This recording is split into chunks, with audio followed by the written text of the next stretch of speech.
So in this video, you'll learn how to test your testosterone properly so that you don't waste hundreds of pounds, you don't freak out, and you don't get misdiagnosed with low testosterone. So in this video, I'm going to show you 4 things: my recent blood test results, what my actual testosterone result was, what I think has caused it to drop this time, and how I'm fixing it, making sure I'm not panicking. So I've tested my testosterone 4 times over the last maybe 2 years, and every time it's went up and I've been buzzing with it, but this time was the first time it's went down. It's not a huge crash, right, but it's enough to make me go, why is this actually happening? And before I go into this, I want to share a story with you to make sure that you don't make the same mistake. One of my clients, we'll call him R, he basically was feeling low motivation, brain fog, knackered all the time. And when he came on the programme, I advised him to get his testosterone checked, and I sent him over a guide on how to do it. He didn't actually read the guide. He panicked and he thought he needed TRT, but really he just took it at the wrong time under the wrong conditions. So here's how I test properly to make sure that I get the most accurate result as I can get. I always do it within 1 hour of getting up in the morning. I always do it fasted with no caffeine, so I don't eat anything. I make sure the night before, 2 days before, I don't go to the gym and I don't do any high stressful activities. Also, for you horny fuckers, I make sure to have no sex or no masturbation 2 days before my test result. And then also a quick one for me, sometimes I struggle to get blood into my arms, so drinking a lot of water and going a 5-10 minute walk beforehand allows me to always get good blood out for when I'm getting it checked. The reason I'm doing this is because testosterone levels peak in the morning after you get up, and then they start to go down through the day. So doing it at night time is pointless. And if you test wrong, your results will lie to you. I got tested and my results were 26.6, my total testosterone. Now that's obviously really good, but it was lower than my last test. But here's the difference.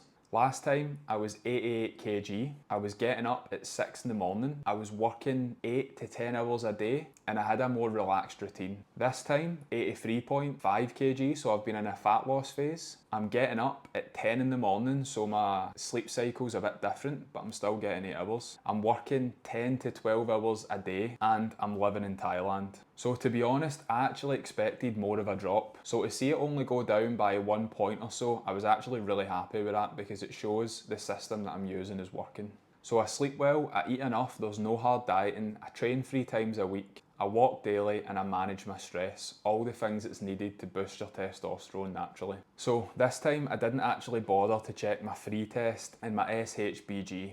And a lot of yous will be watching saying, oh, it's pointless to actually not check that because you need to know your free testosterone, and I totally agree with that. However, there's a reason for it. I checked them the last 3 times and they were solid, they were always high. My total T didn't crash this time, and I feel good. I feel really good actually. If my total testosterone number had tanked, I would have got it checked on a retest, but right now it's pointless because I'm committing to doing this monthly, and I'll do the free test maybe every 2 or 3 months, so right now it's pointless. Here's a quick tip that you can actually leave with to understand testosterone, free testosterone and SHBG. Imagine testosterone is a bunch of guys at a bus stop, and total testosterone is how many guys are at the bus stop. The free T is the ones who actually go on the bus.